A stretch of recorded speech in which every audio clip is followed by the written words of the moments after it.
coming to you today from Sleepy Hollow Cemetery in Sleepy Hollow, New York. It's about 30 miles up the Hudson River from New York City. The cemetery was established in 1849, and it is the final resting place of somewhere around 50,000 people. Many prominent graves here. Members of Alexander Hamilton's family, some of the wealthiest people who ever lived, are buried here. We've got people who were instrumental in government, in the military, in the labor movement, and much more. Now, one of the cool things about this cemetery compared to a lot is that when you pull in, if you go to the office, they'll give you a map, and the map's right outside the office, and it shows you some of the most prominent graves. Now, it doesn't show all of them, but Washington Irving, Samuel Gompers, Andrew Carnegie, William Rockefeller, Walter Chrysler, Elizabeth Arden, Harry and Leona Helmsley are among the graves that are marked on here, but there are many more than that. I'm going to not take a lot of time to narrate the graves as I visit them. I'm just going to let you see some of the highlights of what I found here today.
Say trick or treat.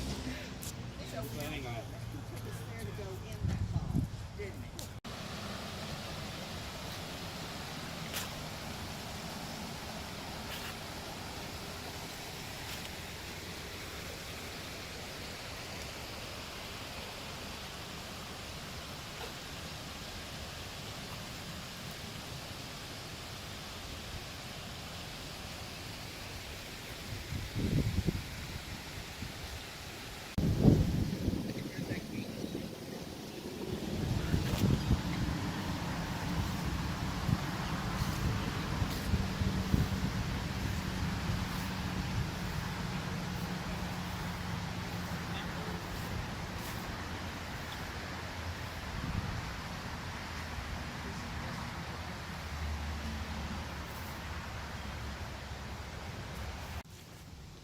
One of the sets of graves that is not marked on the map provided by the cemetery is this plot behind me, which you can see there's dozens of graves.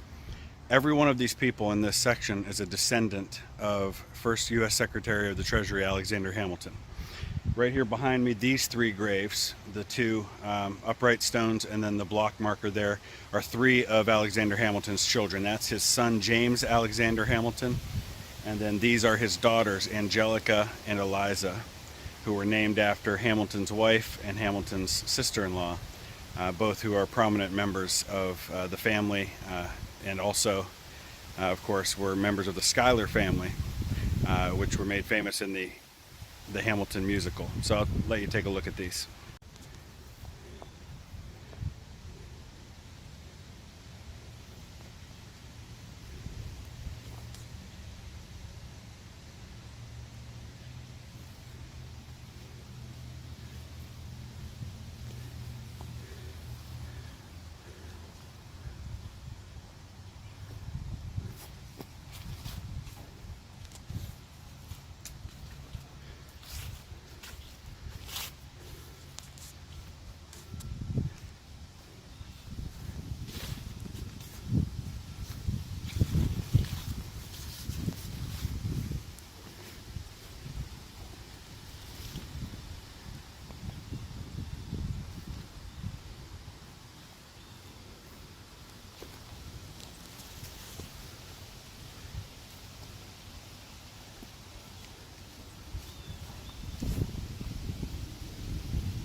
Well, there's so much more to this cemetery, and I wish I could share more of it with you, but a couple of things are preventing me from doing that. One, I just don't have the time. It closes at 4:30 every day. Secondly, a lot of the cemetery, and this is a very big cemetery, is actually closed off from vehicles, which means you have to do a lot of walking. So plan on a lot of walking if you come here, and plan on a lot of the historic graves not being easily found. Some of them just don't have names on them that are really easy to see. The Chrysler Memorial, for example, is marked on the map, but you can't see the name from the road. You just see a big empty mausoleum, or big mausoleum that doesn't have any writing on the outside, and so you kind of have to know what you're looking for with some of these. The Hamilton graves are up on top of a hill that you can't drive to. You've got to do a little bit of walking to get to that, but it's definitely well worth your time if you're in the New York City area and you want something that's out of town and is a nice leisurely pace kind of exploration that you want to do. Check out Sleepy Hollow Cemetery. Thanks for watching.